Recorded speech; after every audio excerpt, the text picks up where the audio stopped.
আমাদের পূর্বসূরীরা সালাফরা রমাদান কেন্দ্রিক তাদের জীবন কাটাতেন। রমজান আসার আগে 6 মাস আল্লাহর কাছে দোয়া করতেন, আল্লাহ বাল্লিগনা রমাদান, তুমি আমাদেরকে রমজানে পৌঁছে দাও।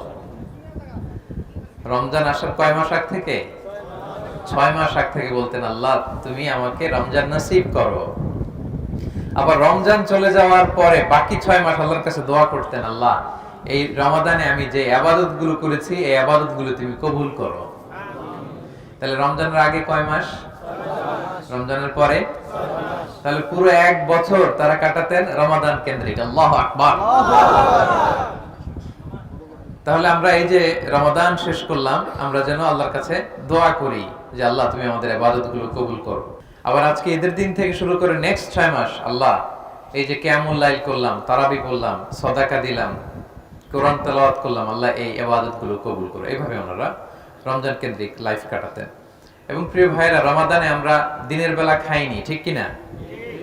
দিনের বেলা পান করিনি, কিন্তু খাওয়া, ধরেন যে আমি আপেল খাবো, আমি 100+ খাবো, এটা হালাল না হারাম? হালাল। তার মানে রমজানে দিনের বেলা হালাল জিনিসকেও আমরা স্যাক্রিফাইস করেছি, ঠিক কিনা বলেন? ড্রিঙ্কস খাবো, একটু পানি খাবো, হালাল, এটা আমরা স্যাক্রিফাইস করেছি একজনের ভয়ে। তিনি কে বলুন? আল্লাহ। সবাই আল্লাহর নামটা আওয়াজ করে বলুন, তিনি কে? আল্লাহ।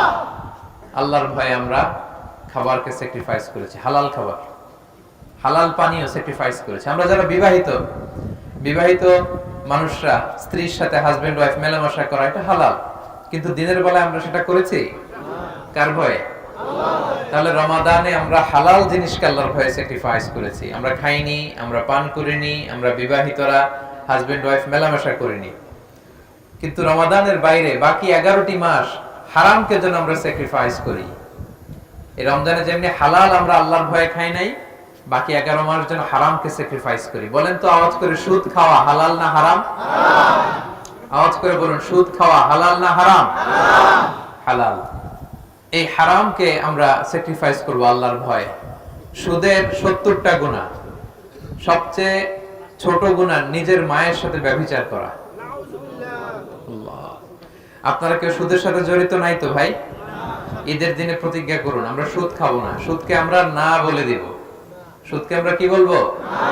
সবাই বলুন, কি বলবো? না। সুদের সাথে আমাদের সম্পর্ক নেই। সুদ যে খায় আল্লাহ আল্লাহর রাসূলের সাথে যুদ্ধ ঘোষণার শামিল। নাউযুবিল্লাহ। পারবেন আপনি আল্লাহর সাথে যুদ্ধ করতে? ক্ষমতা আছে? এক থাপ্পড় মেরে 10 কোটি সাগরের ভিতরে ঢুকায় দিতে পারে কে? আল্লাহ। সুনামির কথা মনে আছে? সাগরের নিচের ঝড়, ওই সুনামি বাংলাদেশের নদী নালা পুকুরগুলো কেঁপেছিল, ঠিক কিনা বলেন? তামিলনাড়ুতে এক থাপ্পড় মেরে আল্লাহ সাগরে ঢুকাই দিছে। ইন্দোনেশিয়ার বান্দা আচেতে লক্ষ লক্ষ মানুষ মারা গেছে। সে আল্লাহর ক্ষমতা আজও আছে না নাই? তো আপনি আল্লাহর বিরুদ্ধে যুদ্ধ করবেন? হ্যাঁ, ক্ষমতা আছে, সে ক্ষমতা আমাদের নাই। সো আমরা সুদকে না বলে দিব, এটা হারাম। সুদের সাথে আমাদের কোনো সম্পর্ক নাই। আমরা বাকি 11টি মাস ঘুষের সাথে আমাদের যেন কোনো সম্পর্ক না থাকে। বাকি 11টি মাস মিথ্যার সাথে যেন আমাদের কোনো সম্পর্ক না থাকে। জুয়ার সাথে যেন সম্পর্ক না থাকে। জুয়া আছে নাকি এলাকায়? হ্যাঁ, 3 জন বলছে আছে, বাকিরা বলে না। আছে ভাই, এই জুয়া যারা খেলবে, দিনও শেষ, দুনিয়া শেষ, আখিরাত শেষ, সব শেষ তাদের।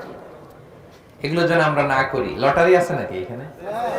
হ্যাঁ, এই হারাম লটারির যে সিস্টেম গুলো, এগুলোতে জড়িত হবেন না আপনারা। সাময়িক কিছু লাভ দেখা যায়, কিন্তু এতে কোনো বারাকা নাই। বুঝতে পেরেছেন? হালালে বরকত আছে। বলেন তো কিসে বরকত আছে? হালালে বরকত। অল্প হইলেও বরকত আছে। ধরেন যে আমি আলুর ভর্তা পান্তা ভাত দিয়ে খাইলাম, কিন্তু খুব তৃপ্তি, স্বাস্থ্য ভালো, সুঠাম দেহ, ফ্যামিলিতে সুখ, ছেলে কথা শুনে, ওয়াইফ নামাজ পড়ে, তাহলে তো দুনিয়াটাই জান্নাত হয়ে গেল, ঠিক কিনা বলেন? আর ধরেন আপনি পোলাও, কুরমা, বিরিয়ানি এগুলো খাইলেন, ডানে বায়ে ইচ্ছা মতো কামাই করলেন, কিন্তু এমন রোগ আল্লাহ দিছে, একটা হসপিটালের বিল পরিশোধ করতে 10 লাখ নাই। এরকম আছে না নেই? একটা হসপিটালের বিল দিতে যে 10 লাখ টাকা নাই। তার মানে হালালে বরকত। প্রিয় ভাইয়েরা আমার, সুঙ্গাইবুলের ভাইয়েরা, এজন্য হালালের সাথে থাকবেন। সাময়িক ওই লটারি পেয়ে আমি অনেক টাকা পেলাম, ওই জুয়া খেলে আমি অনেক টাকা পেলাম, জুয়া খেলে তো মানুষ আসলে নিঃস্ব হয়। কিন্তু সাময়িক কিছু টাকা পয়সা পেয়ে আপনি এটার সাথে জড়াবেন না। এই জীবনটা একেবারে ক্ষণিকের। আপনার দাদাকে আপনারা দেখছেন না, আজকে আছে দুনিয়াতে, অনেকের বাবাও দুনিয়াতে নাই। আমরাও একদিন থাকবো না। কিয়ামতের কঠিন ময়দানে আল্লাহ তাআলার সুপ্রিম কোর্টের কাঠগড়ায় প্রতিটি জিনিসের হিসাব আল্লাহ চাইবেন। ফামান ইয়ামাল মিসকালা যাররাতিন খাইরান ইয়ারা।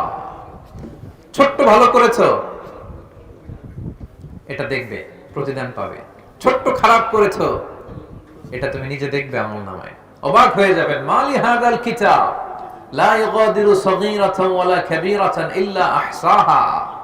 আপনি অবাক হবেন আমলনামা দেখে, আইরে ওই যে সুঙ্গাইবলিতে একদিন রাত্রেবেলা এটা করছিলাম, এটাও লেখা।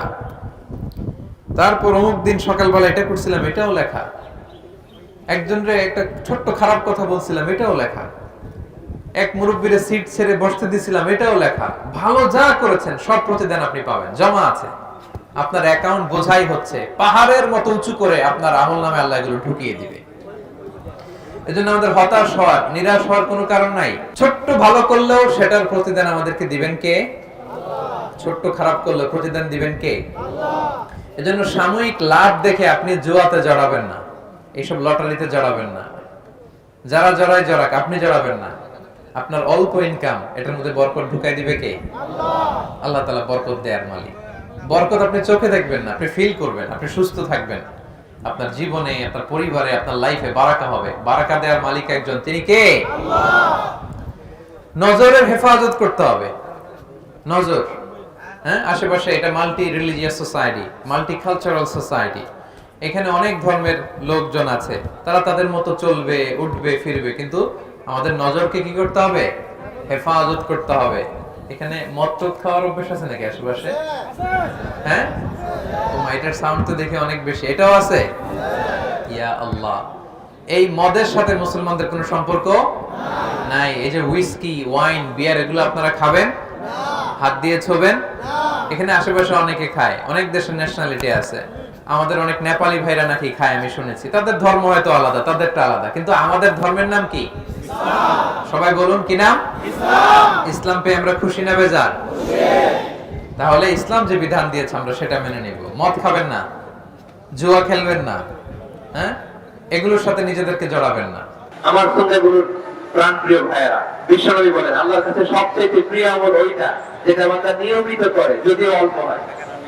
যেটা বান্দা কি করে? যদিও অল্প হয়। আজকে আপনি ওয়াজ শুনে কালকে 5 ওয়াক্ত নামাজ জামাতে পড়লেন, দান করলেন, তেলাওয়াত করলেন, এরপরের দিন আবার নাই, এটা করলে হবে না।